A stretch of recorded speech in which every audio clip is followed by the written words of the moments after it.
Tak banyak yang tahu, Bendung Katulampa Bogor ternyata memiliki beragam kisah menarik di baliknya.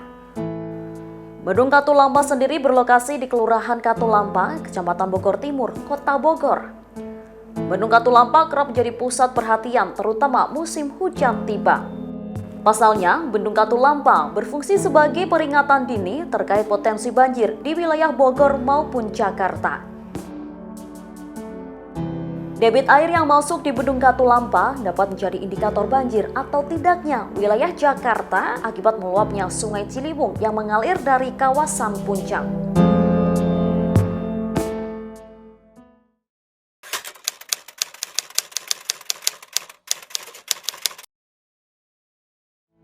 Bendung Katulampa itu rencana dari awal pada tahun 1889. Seorang gubernur di wilayah timur menginstruksikan dibuatnya bendung untuk air baku di kawasan Bogor, Depok sampai Jakarta. Itu rencana awal tahun 1889 dan resmikan pada tahun 1911 oleh seorang gubernur wilayah timur. Kalau di lokal Katulampa sendiri namanya Tuan Perkis. Kalau di wilayah Bogor itu Tuan Erwin.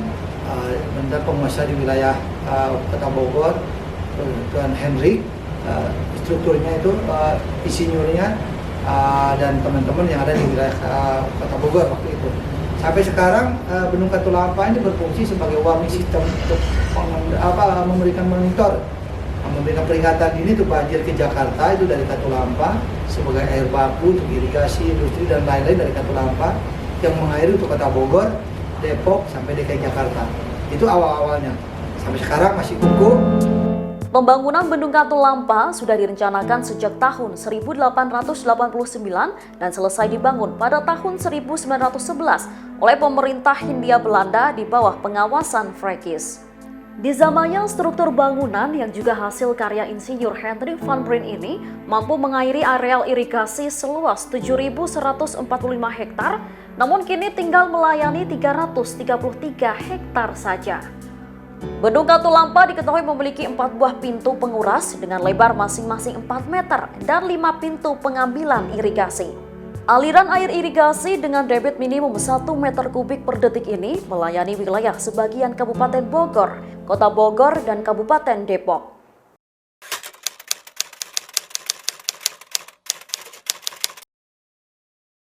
Bendung Katulampa kita udah koordinasi dengan tim para ahli dan PUPR dan tim Dinas SDA Jawa Barat.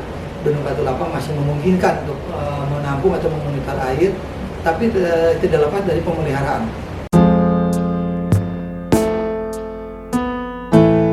Andi menegaskan bangunan yang sudah berdiri sejak zaman Belanda ini bukanlah bendungan, melainkan bendung. Ia juga menjelaskan bahwa Bendung Katulampa bukan pengendali banjir, namun hanya memberikan peringatan dini.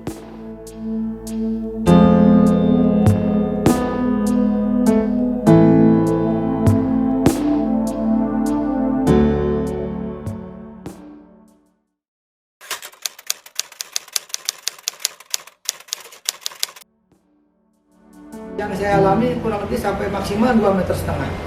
Tahun berapa itu, Pak? 96, 2007, 2009, 2017, 2018, banjir tahunan, 5 tahunan. Sekarang fenomena yang terjadi itu setiap hujan siaga untuk Ciliwung. Setiap hujan? Setiap hujan di puncak atau hulu sampai tinggi sampai 600.000 liter per detik itu maksimal. Kita maksimal masih bertahan. Seperti yang terjadi tahun-tahun kemarin karena kan hujan terus menerus itu maksimal 600 ribuan untuk Ciliwung. Di Bendung Katulampa terdapat indikator tingkat siaga yang mengacu pada ketinggian air yang mengalir di Sungai Ciliwung. Adapun indikator tingkat siaga di Mercu Bendung Katulampa yakni warna hijau siaga 4 dengan tinggi air 80 cm, warna biru siaga 3 dengan tinggi air 150 cm, warna kuning siaga 2 dengan ketinggian air 200 cm, dan siaga 1 yang ditandai warna merah dengan tinggi air lebih dari 200 cm. Ketinggian air di Mercu Katulampa digunakan sebagai indikator besaran debit yang terjadi untuk diinfokan kepada petugas demi kesiagaan penanganan banjir.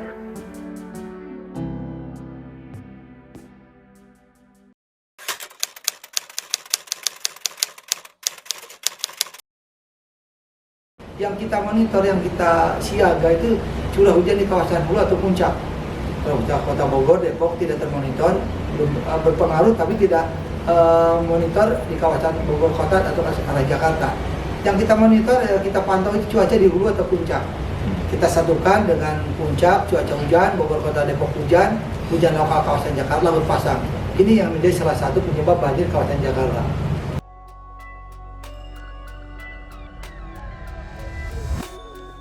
Bendung Katulampa kerap menjadi sumber informasi penting bagi warga Bogor dan Jakarta. Hal itu tidak terlepas dari peran Andi Sudirman sebagai kepala jaga Bendung Katulampa. Sosok pria berkacamata itu sehari-harinya mengontrol dan memantau debit air Sungai Ciliwung yang mengalir ke Jakarta.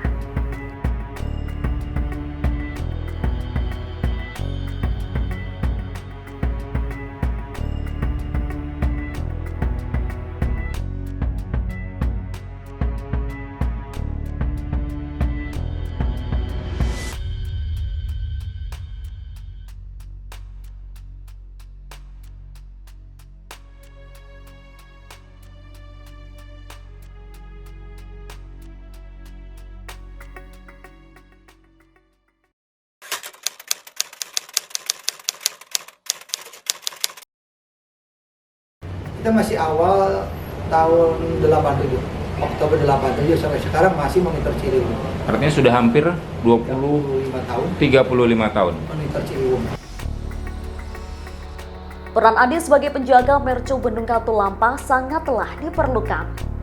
Pasalnya, satu informasi yang ia sebarkan mengenai debit air dapat menyelamatkan banyak nyawa.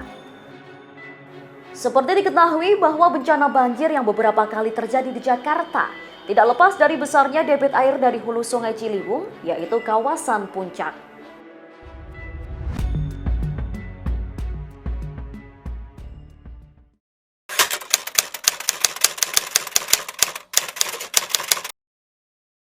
Pertama banjir dadakan cukup signifikan sekali tahun 96, 97 banjir dadakan dikarenakan dari hujan dari hulu seharian. Sementara di Bogor terang benerang. Tapi karena hujan di hulu tiba-tiba langsung banjir dadakan. Bisa berpotensi kalau ditambah di Jakarta hujan lokal dan laut pasang.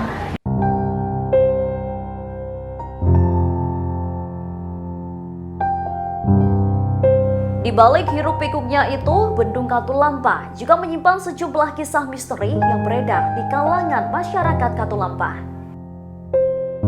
Adi pun tak menampik atas kisah misteri yang beredar di masyarakat.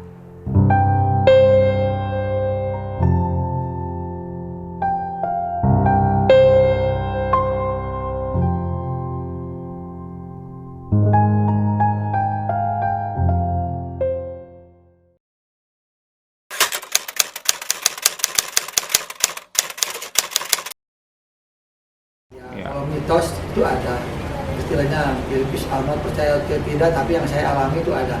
Setiap ada banjir, menjelang banjir, pasti itu ada harum-harum wangi-wangi yang tertentu yang ada di sekitar bendung. Itu pasti terjadi.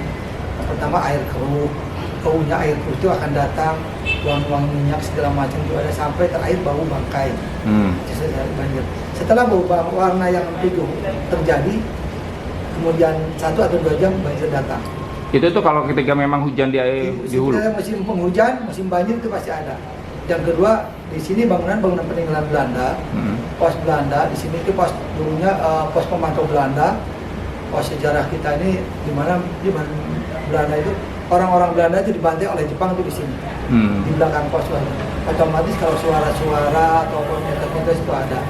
Tapi kita di sini selaku orang yang berkeyakinan kepada Tuhan Yang Maha Esa, gaib itu ada, tapi kita kembalikan ke kita masing-masing aja. Intinya gaib itu ada.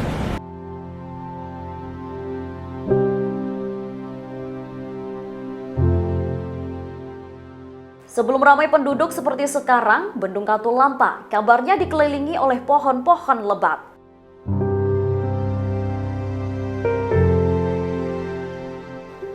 Penerangan jalan pada saat itu pun dikabarkan belum melimpah seperti saat ini.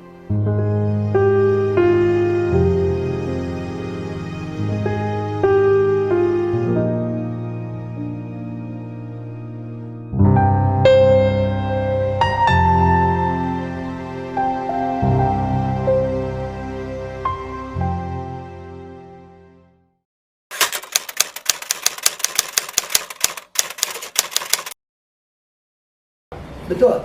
Yang saya alami di belakang ini ada pos, namanya pos sapal.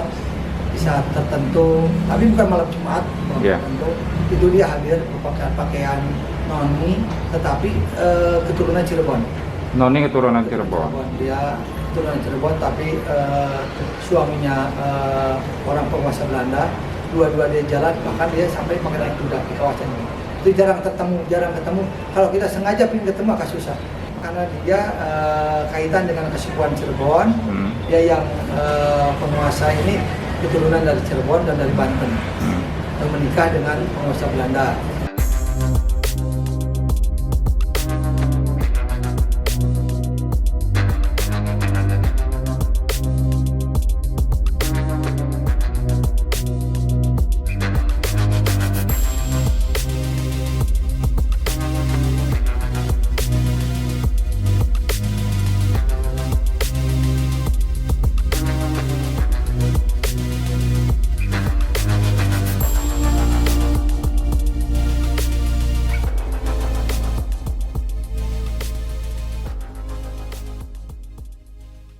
Terima kasih sudah nonton.